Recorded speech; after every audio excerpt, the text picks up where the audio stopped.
பாலிவுட் நடிகர் சைஃப் அலி கான் கத்தி குத்துக்கு ஆளாகி மருத்துவமனையில தீவிர சிகிச்சை பிரிவில் இருக்காங்க அப்படிங்கிறது நம்ம எல்லாருக்குமே தெரிஞ்ச ஒரு செய்தி தான்.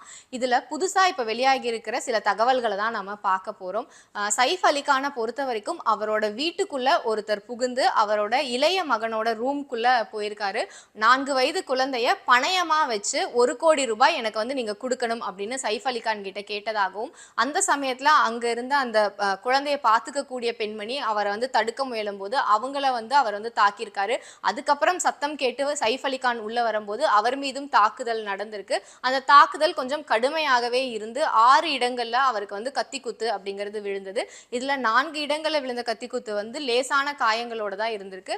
அதே சமயம் 2 இடங்கள்ல ரொம்பவே ஆழமா காயங்கள் இருந்திருக்கு. கிட்டத்தட்ட 2.5 இன்ச் அளவுக்கு கத்தியோட துண்டு அவரோட உடல் பகுதியில போயிருக்கு அப்படின்னு மருத்துவர் தரப்புல இருந்து சொல்லியிருக்காங்க. இப்ப அறுவை சிகிச்சை மூலமா அந்த கத்தி துண்டு வெளியே எடுக்கப்பட்டு அதோட புகைப்படங்கள் கூட வெளியாகி இருக்கு. இதெல்லாம் ஒரு பக்கம் சொல்லப்பட்டாலும் இன்னொரு பக்கம் இது ஒரு திட்டமிட்ட தாக்குதலா இருக்கும் அப்படிங்கிற தகவல் வெளியாகி இருக்கு. இந்த தாக்குதலுக்கு பின்னணியில சல்மான் கான் தொடர்பான ஒரு சம்பவம் இருக்கிறதா சொல்லப்படுது. நம்ம எல்லாருக்குமே தெரியும், அரிய வகை மான வேட்டையாடினதுக்காக சல்மான் கான் மேல ஒரு வழக்கு இருக்கு. அதுக்காக அவர் ஜெயிலுக்கெல்லாம் போயிருந்தாரு. இப்ப வரைக்கும் அந்த கேஸ் அப்படிங்கிறது நடந்துட்டு தான் இருக்கு. அது ஒரு குறிப்பிட்ட சமூக மக்களோட கடவுளா பார்க்கப்படுற ஒரு மான். அதை அவர் வேட்டையாடினால தான் அவருக்கு நிறைய பிரச்சனைகள் வந்தது அப்படின்னு சொல்லப்படுது. அண்மையில சல்மான் கான் வீட்டு முன்னாடி ஒரு துப்பாக்கிச்சூடு சம்பவம் கூட நடந்தது. அதுக்கு முக்கியமான காரணமா ஒரு கேங்கை சொல்லிட்டு இருக்காங்க, பிஷ்னாய் கேங். அந்த கேங் தான் சைஃப் அலி கானுக்குமே தொடர்ந்து மிரட்டல் விடுத்ததா சொல்லப்பட்டு வருது.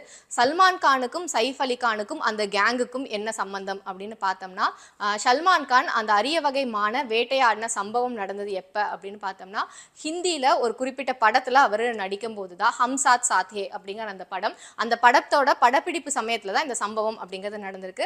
அந்த படத்துல சைஃப் அலி கானுமே சல்மான் கான் கூட சேர்ந்து நடிச்சிருந்தாங்க. அவரோட இளைய சகோதரர் ரோலை இவர் பிளே பண்ணியிருப்பாரு. ஸோ இவங்க எல்லாருமே அந்த அரிய வகைமான வேட்டையாடும் சம்பவத்தின் போது சல்மான் கான் உடன் இருந்ததா சொல்லப்படுது. இவங்க எல்லாரும் ஜீப்ல போகும்போது தான் இந்த வேட்டையாடல் சம்பவம் அப்படிங்கிறது நடந்ததா ரொம்ப நாளா சொல்லப்பட்டுட்டு வருது. ஸோ அந்த தொடர்பு படுத்தி தான் சைஃப் அலி கான் மேல இந்த தாக்குதல் அப்படிங்கிறது நடத்தப்பட்டிருக்கிறதா சொல்லப்படுது.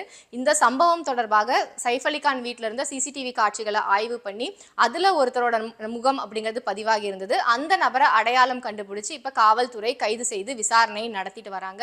ஸோ அவரு உண்மையை சொன்னாதான் இந்த சம்பவம் எதுக்காக நடந்தது அப்படிங்கிறது தெரிய வரும்.